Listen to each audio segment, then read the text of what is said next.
اعوذ باللہ من الشیطان الرجیم، بسم اللہ الرحمن الرحیم۔ السلام علیکم، میں ہوں محمد ادریس سوان، ایڈوکیٹ فرام ایکٹ آباد۔ آج جس ٹاپک میں ہم نے بات کرنی ہے وہ ہے پنجاب پسماندہ و نظر انداز بچوں کا ترمیم شدہ ایکٹ 2007۔ یہ ایکٹ قبل ازیں جو ہے 2004 میں یہ پاس ہوا تھا، یہ بنا تھا، اور اس کی جو آرٹیکل 6 ہے، جو دفعہ 6 ہے، اس میں ترمیم شدہ جو مکمل یعنی کر کے اس کو جو 2007 میں دوبارہ سے آن ٹیبل ہوا اور پاس ہوا اسمبلی سے۔ اور یہ جو ایکٹ ہے اس میں جو پسماندہ ہمارے بچے ہیں، جو ہمارے نظر انداز بچے ہیں، جو پسماندہ ہیں بالکل، جن کے یعنی کہ گھروں سے یعنی جو بے گھر ہیں یا کسی بھی طرح جو مقدمات میں ملوث ہو چکے ہیں، تو ان کو فیسیلیٹیٹ کرنے کے لیے، ان کی فلاح و بہبود کے لیے یہ ایکٹ پاس کیا گیا ہے۔ اور یہ پنجاب حکومت کی ایک بڑی کامیابی ہے اور ایک پرو چلڈرن لاز میں ایک اچھا اضافہ تھا، جو کہ ابھی تک اس پہ عمل درآمد بھی ہو رہا ہے، اور صوبہ پنجاب میں بڑے اچھے طریقے سے اس کے مطابق جو بیروز وغیرہ بنے ہیں اور کافی اچھا یعنی بچوں کو ریلیف ملا ہے۔ سب سے پہلے یہ ایکٹ جو ہے جی، اس میں یہ مطالبہ کرتا ہے کہ جی اس میں تحفظ و بہبود اطفال بیورو ایک بنے گا، اور یہ بیورو کا کلیم کرتا ہے، اور اس کے یعنی اس کے مطابق بیوروز پنجاب میں بن بھی چکے ہیں، اور خاص کر پنجاب کا جو ہے چائلڈ پروٹیکشن جو یونٹس ہیں بہت سٹرونگ ہیں، اور یعنی بہت اچھے انداز میں پنجاب چائلڈ پروٹیکشن جو ہے کام کر رہی ہے۔ تو اس کے علاوہ اس ایکٹ میں یہ کہا گیا ہے، اس کی سیکشن 5(1) کے تحت بیورو کا جو ایک بورڈ آف گورنر ہوگا، جو باضابطہ تمام انتظامات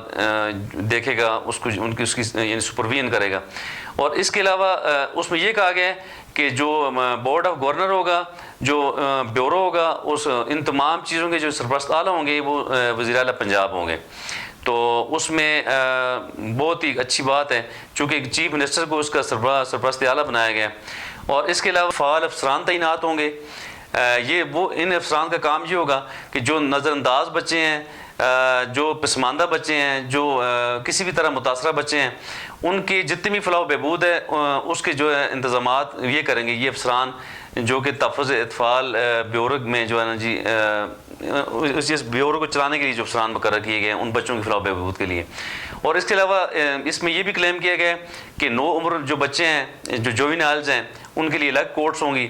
اور بچوں کی مکمل بحالی کی جائے گی۔ جو بھی متاثرین بچے ہیں ان کی یعنی مکمل بحالی کر کے وہاں سے ان بیورو سے یعنی ان سسٹم سے یعنی کہ ان بچوں کو مکمل بحال کیا جائے گا، تمام تکلیفیں ان کی دور کی جائیں گی۔ تو یہ نگلیکٹ شدہ بچوں کے لیے ایک بہت ہی خوبصورت قانون ہے، جو کہ پنجاب اسمبلی نے پاس کیا تھا، اور ابھی تک اس پہ عمل درآمد بھی ہو رہا ہے، بڑے اچھے طریقے سے نافذ العمل ہے۔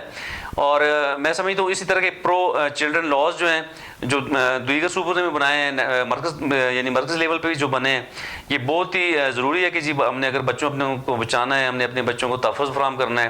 تو ہمیں ان پرو چلڈرن لاز پہ مزید کام کرنا ہوگا۔ جہاں پہ بھی کوئی کمی کوتاہی ہے اسے ہمیں درست کرتے ہوئے مرکزی سطح پہ بھی اور صوبوں کی سطح پہ بھی یعنی کہ ہمیں ان قوانین کو پاس کرنا ہوگا، موڈیفکیشن کرنی ہوگی۔ جس طرح ارلی میرجز ایکٹ 1929 ہے، اس میں ابھی ترمیم کی ضرورت ہے، اس میں موڈیفکیشن کی ضرورت ہے، اس میں لاز کو اپڈیٹ کرنے کی ضرورت ہے۔ تو اسی طرح جتنے بھی اور بھی قوانین جو بچوں کے ہیں، پرو چلڈرن لاز ہیں، ان پہ یعنی کہ خاطر خواہ کام کرنے کی ضرورت ہے۔ اور اس میں سمجھتا ہوں جی کہ ہماری حکومتوں کو،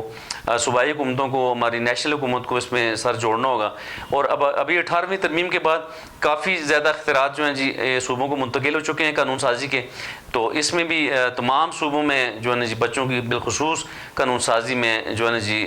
مزید کام کرنے کی ضرورت ہے۔ تو اسی کے ساتھ میں چاہوں گا آپ سے اجازت۔ آپ کا بہت بہت شکریہ۔